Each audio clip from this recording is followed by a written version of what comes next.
अस्सलाम वालेकुम फ्रेंड्स, आप देख रहे हैं वारिस स्टूडियो और मैं हूं रज़ा हैदरी। आप सबको एमएस एक्सेल की सेकंड कोर्स में मैं आपको खुशामदीद कहता हूं।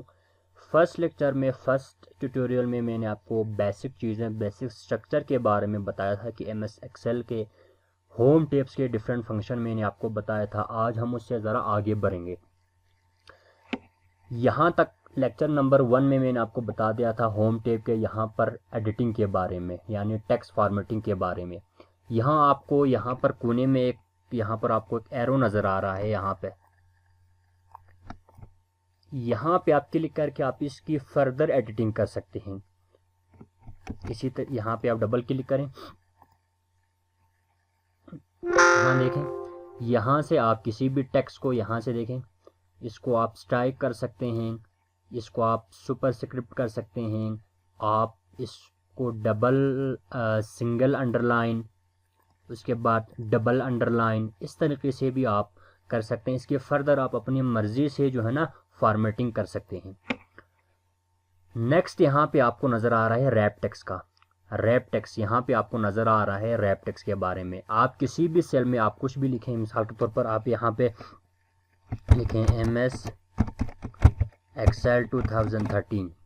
देखें, ये अभी इस कॉलम से यानी ये बाहर गया है। जब आप यहाँ पर रैप टेक्स्ट पे क्लिक करेंगे, देखें ऑटोमेटिकली इसी सेल के अंदर ये अपने आप को एडजस्ट करेगा। ये है रैप टेक्स्ट का फ़ायदा। रैप टेक्स्ट पे आप जो ही क्लिक करेंगे, ये इसी सेल के अंदर ही अपने आप को एडजस्ट करेगा। ये है रैप टेक्स्ट का जो फंक्शन।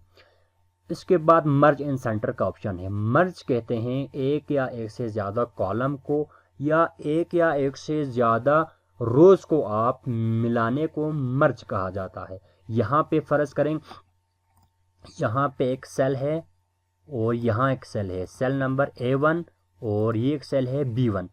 इन दोनों को अगर आप मिलाना चाहते हैं, इन दोनों को आप एक करना चाहते हैं, तो आप सबसे पहले दोनों सेल को आप सेलेक्ट करेंगे शिफ्ट के ज़रिए और एरो की मदद से। उसके बाद आप यहाँ मर्ज पे क्लिक करेंगे। देखें, अब ये एक सेल बन चुका है। पहले 2 सेल था, 2 कॉलम, अब ये 2 सेल मर्ज होकर एक सेल बन चुके हैं। अब आप देखें, इसमें आप जो कुछ भी आप यहाँ पे लिखना चाहें आप लिख सकते हैं। इसको कहते हैं मर्ज। ये 2 कॉलम को हमने मर्ज किया। आप एक से ज़्यादा रोज़ को भी आप मर्ज कर सकते हैं। यहाँ देखें 2 3 4 5 6 रो नंबर 2 3 4 5 6, इन 5 सेल को हम अगर मर्ज करना चाहें तो आप इसको पहले सेलेक्ट करेंगे, उसके बाद आप मर्ज पे क्लिक करें। आप देखें, अब ये यहाँ पे सेलेक्ट हो चुका है। नेक्स्ट यहाँ पे हैं जनरल हैं, बहुत सारे ऑप्शन हैं। यहाँ पर नंबर हैं, करेंसी हैं, अकाउंटिंग हैं। या मैं आपको ये प्रैक्टिकली साथ साथ मैं आपको ये बताऊंगा। सबसे पहले आप इसी होम टैब की बेसिक चीज़ें मैं आपको बताऊंगा। फिर कंडीशनल फॉर्मेटिंग है, इसको भी हम नेक्स्ट उसमें रखते हैं। Table as format as table. अगर आप यहाँ पे फ़र्ज़ करें एक टेबल बनाते हैं, अभी हमने यहाँ पे कुछ ख़ास यहाँ पे हमने कोई टेबल नहीं बनाया, इसको हम यहाँ पे डिलीट करते हैं। अब हम यहाँ पे कोई टेबल बनाते हैं, कोई भी टेबल। यहाँ पर एक 4 रोज़ पे हम कोई टेबल बनाएंगे। इसको आप सेलेक्ट करें और यहाँ से आप बेसिकली इसको बॉर्डर देंगे, ऑल बॉर्डर। देखें, अब एक टेबल बन चुका है। अब ये टेबल है। अब इसकी आप डिज़ाइनिंग कर सकते हैं यहाँ पर फॉर्मेट एज टेबल के ज़रिए। यहाँ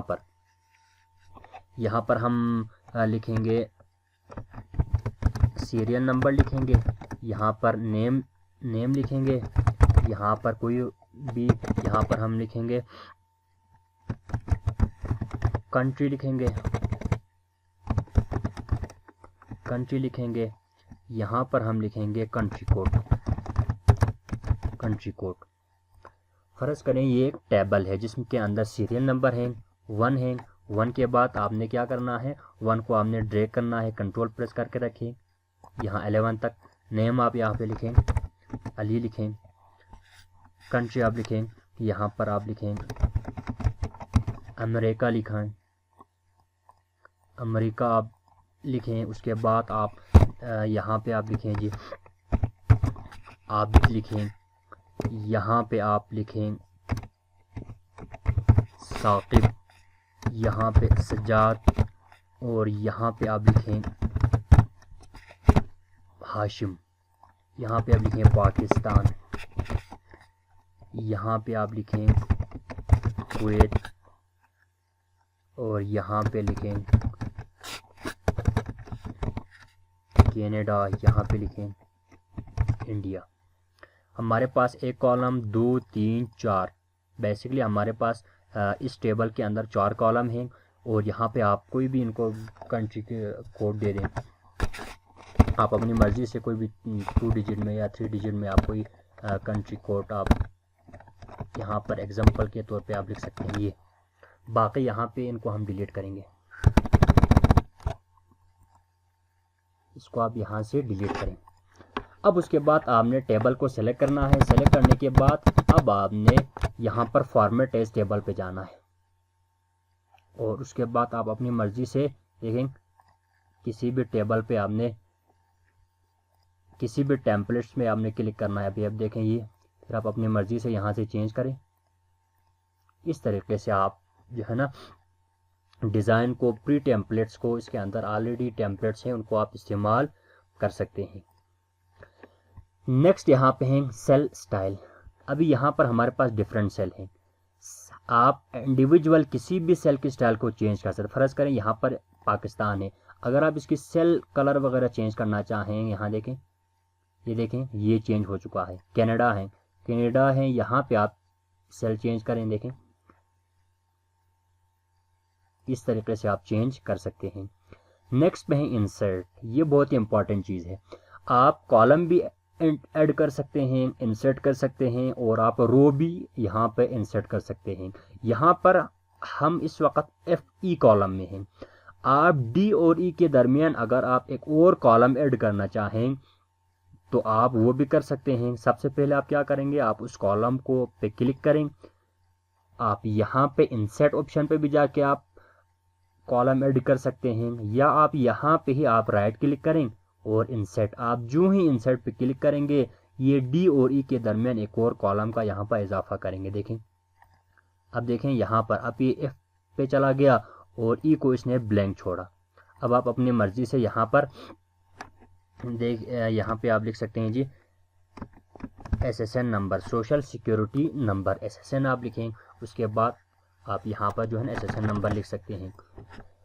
इसी तरीके से यहाँ पर रो नंबर, यहाँ पे देखें, यहाँ पर रो नंबर 4 पे अली हैं और रो नंबर 5 पे आप भी थे। अगर आप इन दोनों के दरमियान एक और रो ऐड करना चाहें तो आप सबसे पहले 5 रो को आप सेलेक्ट करें, फिर राइट क्लिक करके आप फिर इंसर्ट करें तो ऑटोमेटिकली यहाँ पर एक और ब्लैंक देखें, ब्लैंक यहाँ पर जो रो हैं ये ऐड हो चुका है। अब आप अपनी मर्ज़ी से यहाँ पर जो है ना डेटा वगैरह पुट कर सकते हैं।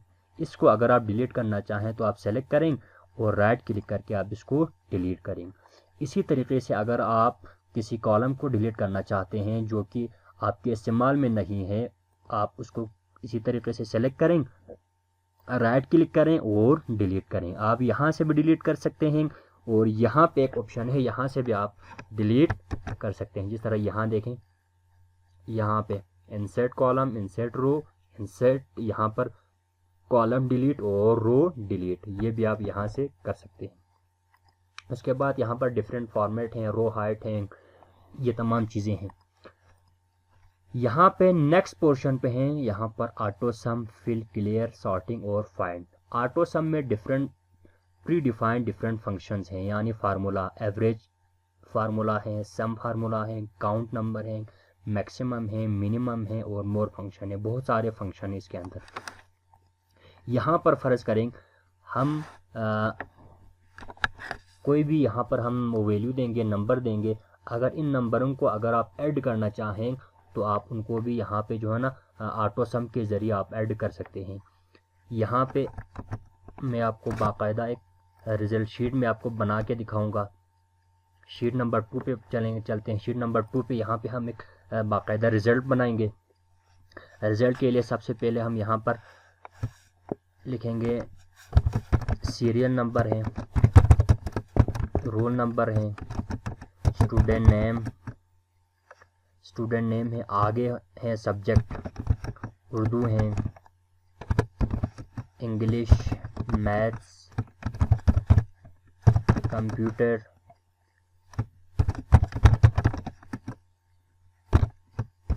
इस्लामियात, जनरल नॉलेज,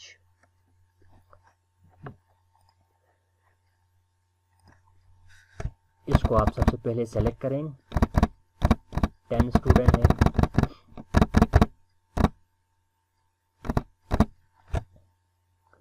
सॉरी, इसके अंदर यहाँ पर 3 से लेकर 10 तक हैं। इसमें 7 रोज़ होंगे।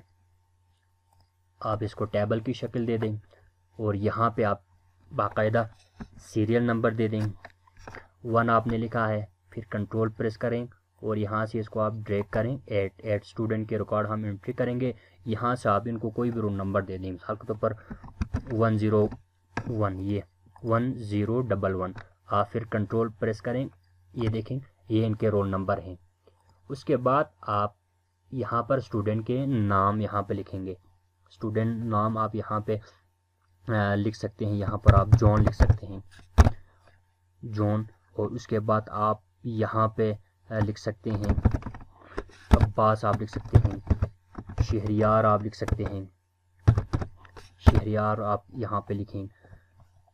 और उसके बाद आप यहाँ पर लिखें नदीम, कोई भी आप यहाँ पे नाम दे दें।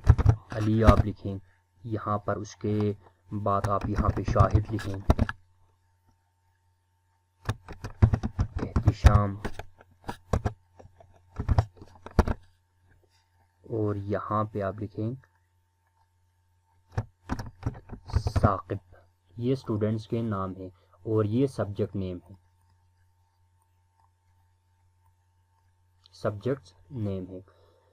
अब आपने करना क्या है, यहाँ पर टोटल 6 सब्जेक्ट्स हैं। 6 सब्जेक्ट्स को आपने टोटल करके यहाँ पे आप लाएंगे, यहाँ पर ऑब्टेन मार्क्स, यहाँ पे होंगे टोटल मार्क्स, यहाँ पे आगे होंगे परसेंटेज। टोटल मार्क्स यहाँ पे हम लिखेंगे 600। 6 सब्जेक्ट हैं तो हर सब्जेक्ट को हम 100 नंबर देंगे, ये 600। ऑब्टेन मार्क्स, मैं आपको ऑटो सम फंक्शन समझाने की कोशिश कर रहा हूँ। ऑटो सम फंक्शन में आप किसी भी यहाँ पर सेल के अंदर जो वैल्यूज़ हैं उनको आप ऐड कर सकते हैं। आप किसी भी सेल के अंदर, मिसाल के तौर पर आप यहाँ पर उर्दू में आप लिखें 55, 23, आप इसको लिखें 40, 66, 52, 76, 49। देखें अब ये ऑब्टेन मार्क्स है, यहाँ से लेकर यहाँ तक ये इसके ऑब्टेन मार्क्स हैं और टोटल मार्क्स है। हमने इनको कैलकुलेट करना है, यहाँ ऑब्टेन मार्क्स में ले आना है। तो इस वक्त आपने इस सेल पे आपने क्लिक करना है, ऑब्टेन मार्क्स। इसकी जो एड्रेस क्या है, L, और यहाँ से एड्रेस 3, L3 यहाँ पे आपको नज़र आ रहा है L3। इसका जो मेन जो एड्रेस है जिसमें हम ऑब्टेन मार्क्स को ले जाएंगे, ये L3 है। L3 में आपने यहाँ पर ऑटो सम है। देखें ऑटो सम पे आपने जो ही क्लिक किया, उसने जितने भी यहाँ पर फिगर्स थे, नंबर्स थे सेल्स के अंदर, उन सब को सेलेक्ट किया। लेकिन हमने इसमें टोटल मार्क्स को शामिल नहीं करना है। टोटल मार्क्स को हमने यहाँ इसमें शामिल नहीं करना है। तो उसके लिए आपने यहाँ पर देखें E3 से K3 तक है। K3 इसका एड्रेस है, K3 तक हमने शामिल नहीं करना है। हमने J3 तक, K को आप यहाँ से मिटा के आप J कर सकते हैं। देखें आपने जो ही J3 लिखा, अब उसने K3 को आपने उसने यहाँ पे मिनिमाइज़ किया। देखें आप जो ही इंटर दबाया, इसने ऑटोमेटिकली यहाँ पर 6 यहाँ पर सेल्स के अंदर जितने भी वैल्यूज़ थे उसको ऑटो इसने ऐड किया। अब एक बार आपने इसका फार्मूला लिखा है, अब आपको मज़ीद जो 7 स्टूडेंट के लिए फार्मूला लिखने की ज़रूरत नहीं है। आप इसी को ड्रैग करें। देखें अब ये 0 आ रहा है। आप जो ही यहाँ पर नंबर्स लिखते हुए जाएंगे 41, ये ऑटोमेटिकली कैलकुलेट करेगा। आप देखें वहाँ पे चेंजेस हो रहे हैं ऑब्टेन मार्क्स सेल के अंदर। तरीके से आप यहाँ पर बाकी सेल के अंदर भी आप वैल्यू आप पुट करें, ऑटोमेटिकली यहाँ पर काउंट होंगे। तो ये होता है बेसिकली सम फंक्शन यानी ऑटो सम। उसके बाद एवरेज भी हैं, काउंट नंबर भी हैं, मैक्सिमम भी हैं, मिनिमम भी हैं। ये इंशाल्लाह हम नेक्स्ट लेक्चर में, नेक्स्ट सेशन में इसको कवर करने की कोशिश करेंगे।